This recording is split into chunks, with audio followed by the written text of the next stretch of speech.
Au nom du Père et du Fils et du Saint-Esprit, ainsi soit-il.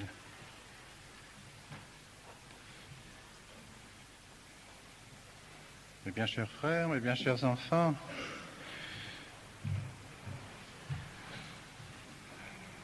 on pourrait croire parfois que le sacrement de confirmation n'a pas une grande importance.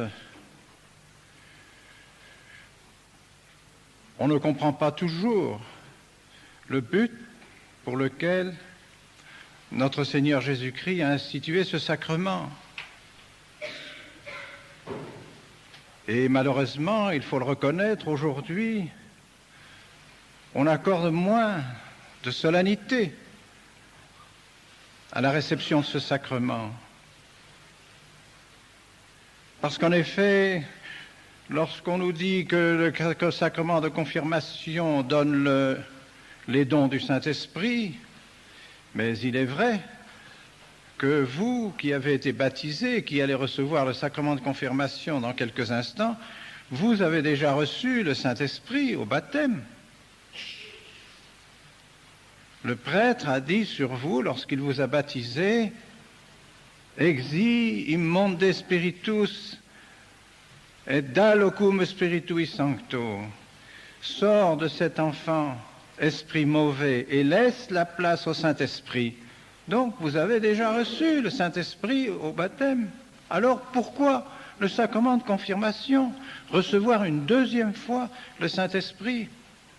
Alors, nous nous tournons vers notre Seigneur Jésus-Christ, qui a institué ce sacrement. Pourquoi notre Seigneur Jésus-Christ a-t-il institué ce sacrement?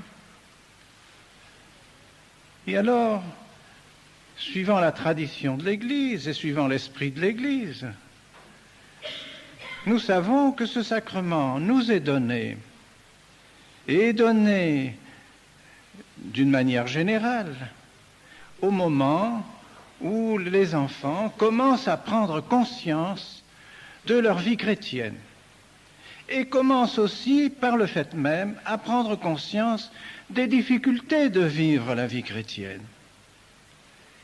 des tentations, des épreuves, des dangers que court la vie chrétienne. Alors c'est à ce moment-là que le sacrement de confirmation et doit avoir un effet qui aide ces enfants à résister aux tentations et à protéger leur vie chrétienne. C'est pourquoi notre Seigneur a voulu que, grandissant, nous recevions cette grâce particulière qui est une grâce de force, qui nous fait des combattants, des militants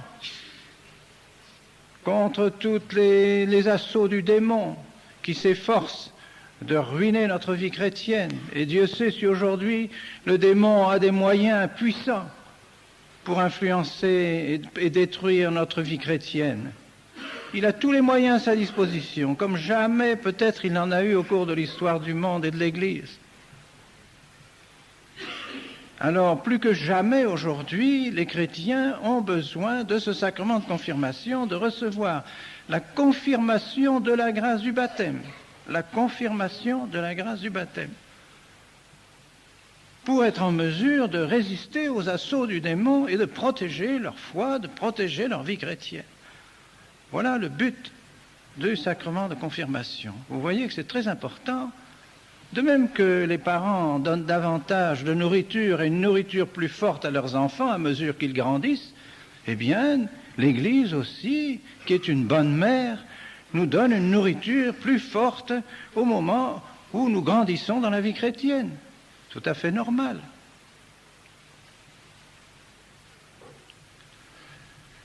Et vous verrez dans quelques instants, lorsque vous recevrez le sacrement de confirmation, avec quel soin l'Église a préparé, étudié les rites de la confirmation.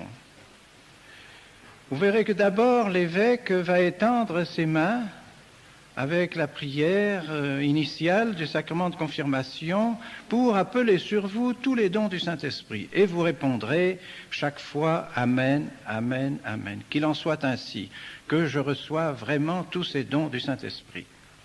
Mais ce n'est pas à ce moment-là que vous recevrez dans vos cœurs, dans vos âmes, la grâce du sacrement de confirmation. Vous viendrez ensuite vous agenouiller devant l'évêque avec vos parrains et marraines. Et à ce moment, l'évêque va imposer sa main sur votre tête en signant vos fronts du signe de la croix. Signe de la croix qui est le signe de la victoire de notre Seigneur Jésus-Christ. Jésus a vaincu le monde, a vaincu le péché, a vaincu la mort par la croix. Donc, vous serez signé de la croix. Et sur votre front, montrant que vous ne devez pas avoir peur de porter ce signe de la croix et de reconnaître que c'est par la croix que vous aussi vous vaincrez le démon et les tentations. Et il signe votre front avec le signe de la croix, avec le Saint-Crème mélangé au baume qui a été béni, consacré par l'évêque le jeudi saint. Pourquoi l'huile? Pourquoi le baume? L'huile est le signe de force et le signe aussi de la sanctification, de la grâce qui pénètre dans le corps comme la grâce pénètre dans l'âme. Et le baume, c'est la bonne odeur de notre Seigneur Jésus-Christ, la bonne odeur des vertus de notre Seigneur Jésus-Christ. Alors l'Église a voulu que ce soit ces éléments qui soient la matière du sacrement de confirmation. Ainsi, quand l'évêque vous signe votre front avec le Saint-Crème, prononce les paroles du sacrement de confirmation et impose sa main sur vos têtes, c'est à ce moment-là même, en ce petit instant, que vous recevez la grâce du Saint-Esprit, que vos cœurs, vos âmes sont marqués d'un caractère qui marque vos âmes, comme vous avez été marqués pour le baptême. Les anges du ciel, vos parents qui sont au ciel, voient ce caractère dans vos âmes. Vous êtes désormais marqués de nouveau par l'Esprit Saint. Et puis ensuite, l'évêque prie à nouveau pour tous ceux qui sont confirmés, afin de demander au bon Dieu de donner ses grâces en abondance. Et tous ensemble, à la fin, vous réciterez le Credo, le Pater Noster et l'Ave Maria. Pourquoi? Pour manifester votre foi. Désormais, vous prenez conscience que vous êtes chrétien, que vous êtes chrétienne, et que vous n'avez pas peur de proclamer votre foi devant le monde, devant tous vos parents et amis qui sont ici présents, devant toute l'Église, devant tous les saints du ciel, devant vos saints anges gardiens, devant toute la cour du ciel. Vous êtes heureux de proclamer votre foi chrétienne. Cette foi que vous aurez à proclamer tout au long de votre vie, pas seulement aujourd'hui, mais tout au long de votre vie, et ce ne sera pas toujours facile.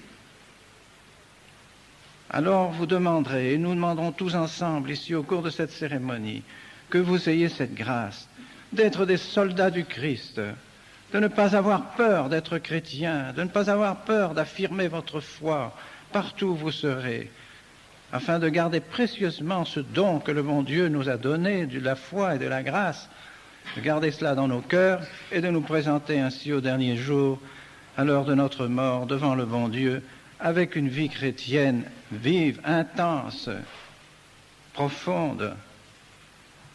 Et nous prierons tout spécialement aujourd'hui la Très Sainte Vierge Marie. La Très Sainte Vierge Marie est celle par laquelle nous viennent toutes les grâces. La grâce que vous allez recevoir dans quelques instants, grâce du sacrement de confirmation, vous la recevrez par la Très Sainte Vierge Marie. Aucune grâce ne nous est donnée sans passer par notre Mère du ciel. Alors nous devons demander à Marie, nous devons demander à notre Mère du ciel de nous donner une grâce abondante, de nous donner le Saint-Esprit, elle qui était remplie du Saint-Esprit, remplie du Saint-Esprit. C'est par elle que les apôtres ont reçu la grâce du Saint-Esprit le jour de la Pentecôte. Alors il faut demander à la Très Sainte Vierge de recevoir le Saint-Esprit en abondance, comme les apôtres l'ont reçu lorsqu'elle était présente au milieu d'eux. et qu'elle vous garde cette grâce jusqu'à votre dernier soupir, au nom du Père et du Fils et du Saint-Esprit, ainsi soit-il.